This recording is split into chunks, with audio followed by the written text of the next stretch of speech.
99% ہمارے معاشرے کی تمام جو پریشانیاں ہیں، جو مصیبتیں ہیں، جو دکھ ہیں، جو صدمے ہیں، وہ اس حدیث سے ختم ہو سکتے ہیں۔ یہ حدیث پاک مشکوٰۃ شریف میں ہے، صفحہ نمبر 19 ہے اور حدیث شریف نمبر 64 ہے۔ ان جابر قال قال رسول اللہ صلی اللہ علیہ وسلم ان ابلیس یدع عرشہ علی الماء۔ حضور علیہ السلام نے ارشاد فرمایا کہ شیطان اپنا تخت پانی پر لگاتا ہے۔ میں نے مرآت المناجی میں پڑھا، حضرت مفتی احمد یار خان نعیمی رحمۃ اللہ علیہ کو اس حدیث کی شرح میں فرمایا سمندر پر روزانہ گویا کہ شیطان سمندر پر اپنا تخت لگاتا ہے، اپنا دفتر لگاتا ہے، اپنا آفس لگاتا ہے۔ چونکہ وہ آگ کا بنا ہوا ہے، نہیں ڈوبتا، اس کی ساری فوج اربوں کی تعداد میں جتنے انسان اتنے شیطان۔ ہم توبہ کرتے ہیں یا اللہ ہمیں اس کے شر سے محفوظ فرما۔ ان ابلیس یدع عرشہ علی الماء، ابلیس پانی پر اپنا تخت اور اپنا دفتر لگاتا ہے۔ جی دفتر لگ گیا، کاروائی شروع، شیطان کی کاروائی ڈیلی کی شروع۔ ثم یبعث سرایاہ یفتنون الناس، لوگوں کو گمراہ کرنے کے لیے اپنے لشکر بھیجتا ہے، پورے اربوں کی تعداد میں اس کا لشکر پھیل جاتا ہے۔ جاؤ لوگوں نو پٹھے کام سکھاؤ، وہ ہمارا دشمن ہے۔ سورہ بنی اسرائیل میں ہے لَأَحْتَنِكَنَّ ذُرِّيَّتَهُ، میں ضرور اس آدم کی اولاد کو ٹکڑے ٹکڑے کر کے پیس کر کے یعنی گویا جہنم کا ایندھن بناؤں۔ حضور علیہ السلام نے فرمایا وہ اپنی فوج بھیجتا ہے، وہ کرتے کیا ہے؟ یفتنون الناس، لوگوں کو تباہیاں پھیرتے، وہ واپس آتے ہیں۔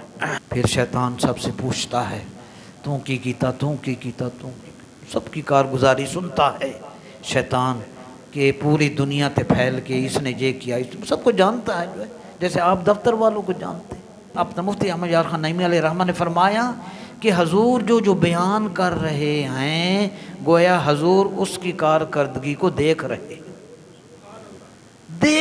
تھے تو دیکھ کر بتایا، جانتے ہیں، آپ کو بھی جانتے ہیں، ہمارے گناہ بھی جانتے ہیں۔ اور حضور نے فرمایا شیطان کو سب سے زیادہ وہ قریب اس کو بٹھاتا ہے، اس کو پروٹوکول زیادہ دیتا ہے جس نے بہت بڑا برا کام لوگوں سے کروایا ہوتا ہے۔ فَأَدْنَاهُمْ مِنْهُ مَنْزِلَةً أَعْظَمُهُمْ فِتْنَةً، جس نے بہت بڑا فتنہ، بہت بڑی تباہی لوگوں میں پھیلائی ہوتی ہے، شیطان کے قریب سب سے زیادہ وہی ہوتا ہے۔ حضور نے فرمایا یجیء احدهم فیقول فعلت کذا و کذا، ایک شیطان بڑے شیطان کے پاس آتا ہے، میں نے یہ کام کیا آج، فیقول، وہ کہتا ہے ما صنعت شیئا، تو نے کچھ نہیں کیا، اے معمولی کم کر کے آئے آج۔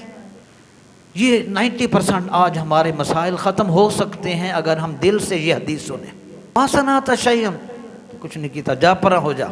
حضور نے فرمایا ثم یجیء احدهم، پھر ایک شیطان آتا ہے ان میں سے، فیقول، وہ بڑے شیطان اپنے ہیڈ سے کہتا ہے ما ترکت اے فلانا، آج میں نے میاں بیوی میں اتنی لڑائی کرائی، میں نے میاں بیوی میں اتنا جھگڑا کرایا، میں نے ان میں اتنی لمبی اور مضبوط ہاتھ ڈالا، ادھر بھی اس کو یہ پڑھایا، اس کے کان میں یہ ڈالا، اتنی دشمنی دونوں میں ڈالی، دونوں خاندانوں میں، یہ حتیٰ انتہا کے لیے آتا ہے، جیسے حتیٰ مطلع الفجر، حتیٰ فرقت بینہ و بین امرأتہ، میں نے ان دونوں خاندانوں میں اتنی دشمنیوں کے جذبات و احساسات پیدا کیے۔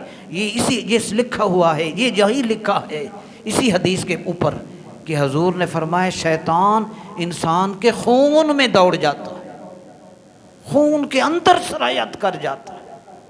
شیطان بڑے ہیڈ سے کہتا ہے میں نے اتنا آج کام کیا کہ دو خاندانوں میں اتنی دشمنی، اتنا فتنہ، اتنا میں نے تباہی پھیری، حتیٰ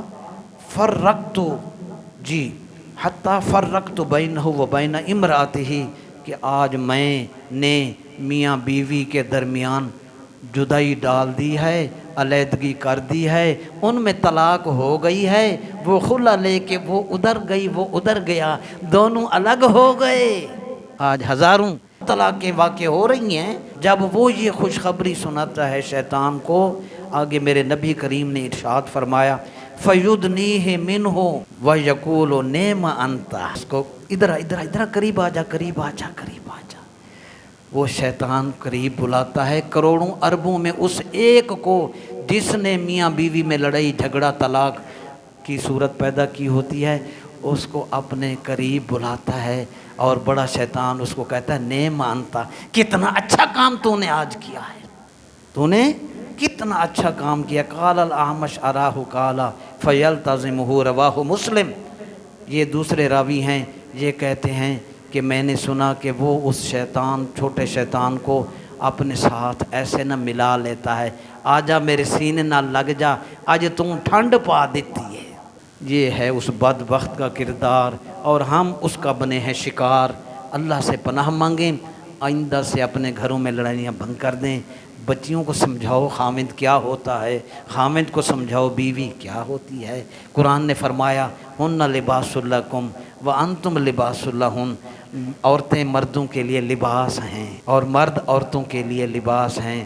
پیر صاحب رحمۃ اللہ علیہ نے ضیاء القرآن میں لکھا کہ لباس قرآن میں کیوں کہا میاں بیوی کو، کیونکہ لباس سے حسن پیدا ہوتا ہے، لباس سکون دیتا ہے، لباس سے عیب چھپ جاتے ہیں۔